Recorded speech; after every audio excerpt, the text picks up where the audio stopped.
Welcome to Ahmar Sir Chemistry classes on YouTube channel Shadow of Chemistry. Hello dear students, आज हम लोग class 10th में एक और नई टाइप की रिएक्शन पढ़ेंगे जिसमें हम लोग एक्सोथर्मिक और एंडोथर्मिक रिएक्शन के बारे में पढ़ेंगे। हम लोगों ने क्लास 10th में पहले चैप्टर यानी केमिकल रिएक्शन एंड इक्वेशन में जो भी हमारे पास नेमिंग रिएक्शन थी यानी जो टाइप ऑफ रिएक्शन थी उसमें जितने भी एग्जाम्पल थे हम लोगों ने उसको पीछे कवर किया हुआ है। आप जाके देखिए, मैं 4 लेक्चर अपलोड कर चुका हूँ, आप वहां से देख लीजिएगा। आज हम लोग पढ़ेंगे एक्सोथर्मिक और एंडोथर्मिक रिएक्शन के बारे में। फिर अगले क्लास में हम लोग पढ़ेंगे कि रिएक्शन को बैलेंस कैसे किया जाता है।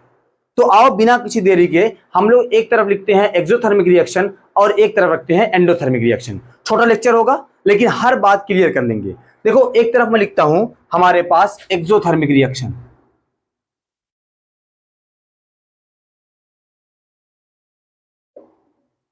और एक तरफ मैं लिख रहा हूं एंडोथर्मिक रिएक्शन। Thermic reaction. सबसे पहले बात करते हैं कि एक्सो मत देखो, एक्सो यहां पे वर्ड लिखा हुआ है, इसका मतलब होगा एग्जिट यानी बाहर निकलना। थर्म का मतलब होता है यहां पे हीट।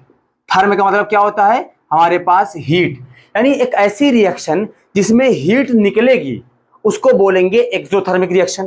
देखो यहां पे वर्ड है इंडो, इसका मतलब हमारे पास होता है इंटर करना। थर्म का मतलब क्या हो गया? हीट।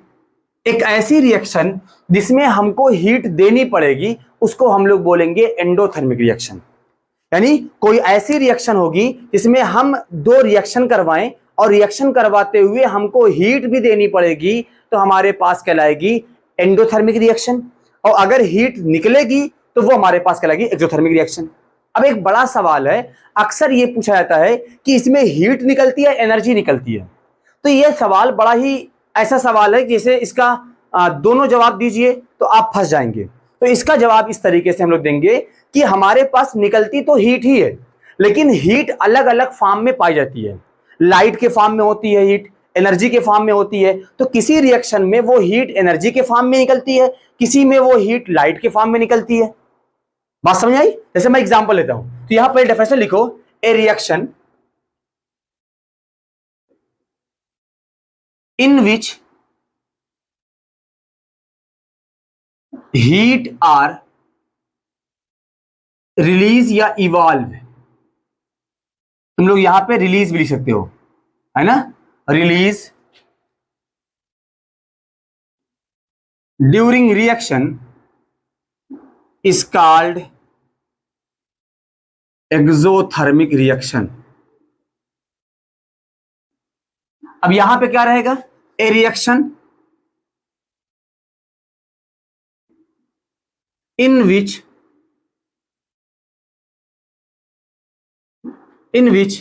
heat are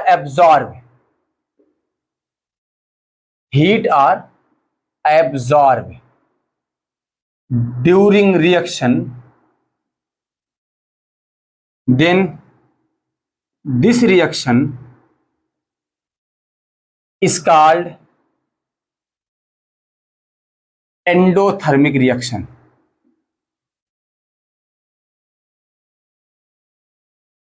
मैंने क्या बोला? यहां पे मैं चाहूं तो बढ़ा सकता हूं कि इवॉल्व हीट और evolve in the form of, यहां पे कह सकता हूं, यहां पे बढ़ा सकता हूं in the form of light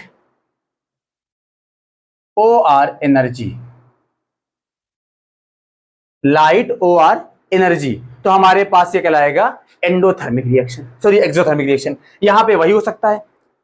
अब यहां पे कुछ पॉइंट है इसमें ना, इंथैल्पी का मतलब होता है कि हमारे पास जो हीट होती है वो उसकी वैल्यू को निकालते हैं, उसको हम लोग पोटेंशियल बोलते हैं, इंथैल्पी बोलते हैं। बस ये याद रखो, इंथैल्पी इसको रिप्रेजेंट करेंगे डेल्टा एच से। एक्सोथर्मिक के लिए जो वैल्यू होती है वो हमारे पास निगेटिव आती है और यहां पर एंडोथर्मिक के लिए जो हमारे पास इंथैल्पी होती है वो हमारे पास डेल्टा एच की वैल्यू हमारे पास क्या होगी? पॉजिटिव होगी। अब यहां पे देखो, जैसे एग्जांपल के तौर पे मान लो हमारे पास एक रिएक्शन हो रही है A प्लस बी और हमारे पास बन गया मान लो AB। एग्जांपल के तौर पे हमारे पास बन गया AB। यहां पे भी एक रिएक्शन मैं करवा रहा हूं, इसी रिएक्शन को रिवर्स कर दूंगा। A प्लस बी हमारे पास बन गया AB। इसका मतलब कि A और B ने आपस में रिएक्शन किया है, AB बना है। अगर इस रिएक्शन को करवाने के लिए, इस रिएक्शन को स्टार्ट करने के लिए, इस रिएक्टेंट को प्रोडक्ट में कन्वर्ट करने के लिए अगर हमको एनर्जी या हीट देनी पड़ेगी तो उस रिएक्शन को एंडोथर्मिक बोलेंगे। लेकिन यहां पे हमारे पास क्या है, एक्सोथर्मिक है। इसका मतलब हीट निकलेगी, तो हीट निकलेगी तो कहां पे जाएगी, प्रोडक्ट साइड में जाएगी। कहां पे जाएगी, प्रोडक्ट साइड में। तो हमारे पास यहां पे लिखेंगे प्लस हमारे पास x किलो जूल पर मोल, ये उसकी यूनिट होती है। तो मान लो यहां पे कुछ एनर्जी निकली है, तो आप ऐसे कह ले यहां पे हमारे पास हीट या एनर्जी। दूसरा, अगर हम लोग यहां पे ले, अब इसी रिएक्शन को, अगर एक रिएक्शन लेफ्ट से राइट जाती है वो एक्सोथर्मिक है, तो अगर हम लोग उसको राइट से लेफ्ट कर देंगे यानी रिवर्स कर देंगे तो वो हमारे पास एंडोथर्मिक हो जाएगी। जैसे एग्जांपल लो, अब ये हमारे पास AB है, AB कन्वर्ट हुआ A प्लस बी में, यानी AB को तोड़ने के लिए हमको बाहर से एनर्जी देनी पड़ेगी। और जब बाहर से एनर्जी देंगे तो हमारे पास यहां पे लिखेंगे हम लोग हीट, तो हमारे पास ये कहलाएगी एंडोथर्मिक रिएक्शन। मैंने यहां पे देखो हमारे पास क्या था, यहां पे दो रिएक्टेंट आपस में कंबाइन हुए और एनर्जी निकल गई तो एक्सोथर्मिक हो गया। अगर हमारे पास उसी रिएक्शन को जब हमने रिवर्स कर दिया तो हमारे पास एग्जांपल हो गया एंडोथर्मिक का। एक एग्जांपल लेते हैं, जैसे हमारे पास ये है N2 प्लस 3H2, एरो बनाएंगे, यहां पे हमारे पास 2NH3 प्लस यहां पे कुछ हीट या हीट निकल गई, तो ये हमारे पास एग्जांपल किसका हो गया, एक्सोथर्मिक का। इसी रिएक्शन को रिवर्स करो तो हमारे पास क्या हो जाएगा, 2NH3 प्लस हमारे पास हीट, ये हमारे पास बन जाएगा N2 प्लस 3H2। एक चीज मैं बताता हूं आपको, और अगर हमारे पास कोई रिएक्शन है जो कॉम्बिनेशन है, कॉम्बिनेशन का एग्जांपल है, तो 90% चांस है कि वो एक्सोथर्मिक का एग्जांपल होगा। और अगर डिकम्पोजिशन है तो 99% चांस होगा कि वो हमारे पास एंडोथर्मिक रिएक्शन का एग्जांपल होगा। जैसे ये हमारे पास डिकम्पोजिशन का एग्जांपल है, ये हमारे पास एंडोथर्मिक का एग्जांपल है। अब एंडोथर्मिक का एग्जांपल एक और होता है जो हमारे पास फोटोसिंथेसिस। फोटोसिंथेसिस क्या होता है, हमारे पास CO2 होता है प्लस हमारे पास H2O होता है प्लस हमारे पास हीट होती है और हमारे पास बन जाता है C6H12O6। रिएक्शन को बैलेंस कर लेंगे, बैलेंस हो जाएगा। तो ये हमारे पास क्या, हम लोग पढ़ा होगा फोटोसिंथेसिस में कि लाइट होती है सनलाइट की प्रेजेंस में। तो सनलाइट क्या, लाइट एक हीट का फॉर्म होता है। क्या होता है, वो हीट का फॉर्म होता है। अगर हमारे पास एग्जांपल के तौर पे हम कोई और रिएक्शन जैसे एक्सोथर्मिक का लो, हमारे पास मान लो ये है HCl है, या मैं HCl नहीं, मैं यहाँ पे एक जनरल रिएक्शन कर देता हूं, एसिड लो, एसिड को वाटर में मिला दो तो हमारे पास ये क्या होगा, या हमारे पास बन जाएगा एक्सोथर्मिक का एग्जांपल होगा।